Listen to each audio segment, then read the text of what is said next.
नमस्ते दोस्तों। आज हम एक बेहद दिलचस्प किताब द 40 रूल्स ऑफ लव के बारे में बात करेंगे, जिसे लिखा है प्रसिद्ध तुर्की लेखक एलिफ शफाक ने। यह किताब एक दिल को छूने वाली प्रेम कहानी है, जिसमें हमें सूफी दर्शन और प्यार की गहरी समझ मिलती है।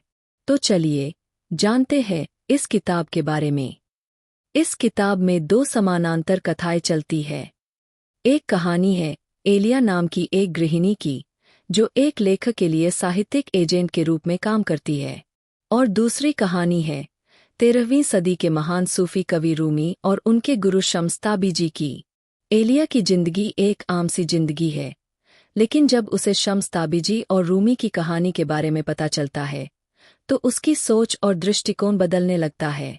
वह महसूस करती है कि इस यात्रा में न केवल रूमी ने प्रेम और आध्यात्मिकता को समझा, बल्कि वह खुद भी अपनी जिंदगी को नए रूप में देख सकती है।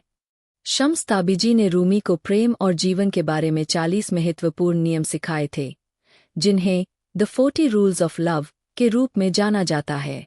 इन नियमों में प्रेम को न केवल बाहरी रूप में, बल्कि आंतरिक रूप से समझने की बात की गई है। शम्स का मानना था कि वास्तविक प्रेम ईश्वर के साथ संबंध का रूप है, और इसे हर कार्य में महसूस किया जा सकता है। पहला नियम कहता है कि प्रेम को केवल प्राप्ति की नज़र से नहीं देखना चाहिए, बल्कि इसे देने की भावना से समझना चाहिए। जब हम दूसरों के लिए कुछ करते हैं, बिना किसी स्वार्थ के, तब हम सच्चे प्रेम का अनुभव करते हैं।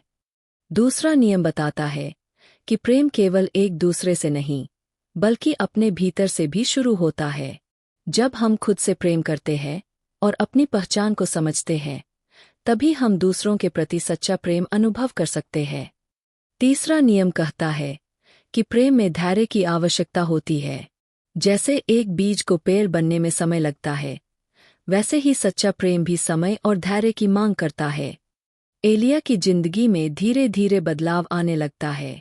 वह रूमी और शम्स के प्रेम और उनके जीवन के दर्शन को समझने लगती है।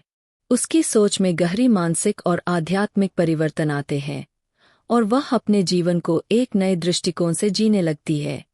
इस किताब की गहरी बात यह है कि प्रेम केवल दो व्यक्तियों के बीच नहीं होता, बल्कि यह सभी जीवों और पूरे ब्रह्मांड के साथ एक संबंध है। द 40 रूल्स ऑफ लव हमें यह सिखाता है कि प्रेम को एक सार्वभौमिक शक्ति के रूप में देखा जाना चाहिए, जो सभी को जोड़ती है। अगर आपको यह किताब और इसके संदेश के बारे में जानकारी पसंद आई हो, तो कृपया लाइक और सब्सक्राइब करना न भूलें। हमें कमेंट में बताएं कि आपको कौन सा नियम सबसे ज्यादा प्रभावशाली लगा। धन्यवाद और शुभकामनाएं।